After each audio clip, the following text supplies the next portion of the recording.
চেষ্টাৰ অসাধ্য একো নাই। গন্তব্যস্থান যিমানেই কঠিন নহওক কিয়, চেষ্টা কৰিলেহে সফলতা লাভ কৰা হয়। এই কথাষাৰ এক সুন্দৰ নিদৰ্শন দাঙি ধৰি আগবাঢ়ি আহিল এগৰাকী প্ৰতিবন্ধী ছাত্ৰী সুচৰিতা দাস।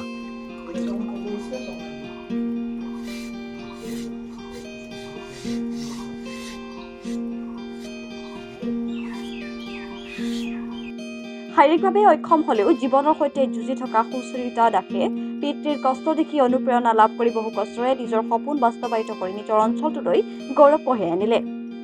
অসম ৰাজ্যৰ শিলচৰ চহৰৰ গাতে লাগি থকা সৰু দুধপাতিল গাঁৱৰ বসবাস কৰা অধিকাংশ লোকেই দৈনন্দিন জীৱনৰ সৈতে জড়িত। একেখন গাঁৱতে বসবাস কৰা ছাত্ৰী সুচৰিতা দাসে সৰুৰে পৰাই শাৰীৰিকভাৱে কঠিন জীৱনৰ যুঁজ দি আহিছে। পিতৃৰ এই কামৰ পৰা অনুপ্ৰাণিত হৈ ডাক্তৰ হোৱাৰ সপোন দেখিবলৈ আৰম্ভ কৰিলে সুচৰিতা দাসে। চলিত বৰ্ষৰ উচ্চতৰ মাধ্যমিকৰ দ্বিতীয় বৰ্ষৰ চূড়ান্ত পৰীক্ষাত বাংলা বিষয়ত সৰ্বোচ্চ নম্বৰ লাভ কৰি গৌৰৱ কঢ়িয়াই আনিছে। এতিয়া সুচৰিতাই এগৰাকী ভাল ডাক্তৰ হোৱাৰ সপোন লৈ আগবাঢ়ি যাব বিচাৰিছে আৰু নিজৰ গাঁৱৰ লগতে দেশৰ সেৱাও কৰিব বিচাৰিছে।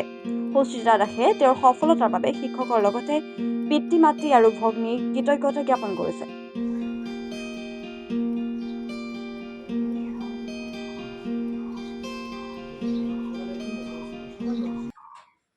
মেইন ক্রেডিট তো আমার মা বাবা সবসময় আমার পাশে থেকে যে সবসময় আমাকে অনুপ্রেরণা দিয়েছে, সব কিছুতেই সাহায্য করেছে, পড়াশোনা থেকে সব কিছু। তো দিদিভাইও আছে, দিদিভাই তো কলেজে নিয়ে যাওয়া সব কিছুই 2 বছর আমার সঙ্গেই ছিল দিদিভাই। আর তার সঙ্গে আমার টিচার যারা আছে ওনারাও অনেক সাহায্য করেছেন। তো ওনাদেরকেই আমি এই ক্রেডিটটা দিতে চাই। আমি ছোটোবেলা থেকেই দেখেছি যে বাবার একটা ইচ্ছে ছিল ডাক্তার হওয়ার, তো বাবা হতে পারেনি। তো এখন বাবা একজন টিচার। তো আমাদের গ্রামে তো তেমন কোনো সুযোগ সুবিধা নেই। তো ছোট আগে বাবা টিচার হওয়ার আগে ওই একটু একটু করতো, গ্রামের কোনো যদি ফোন করো তো যেত বাবা ওইখানটায়।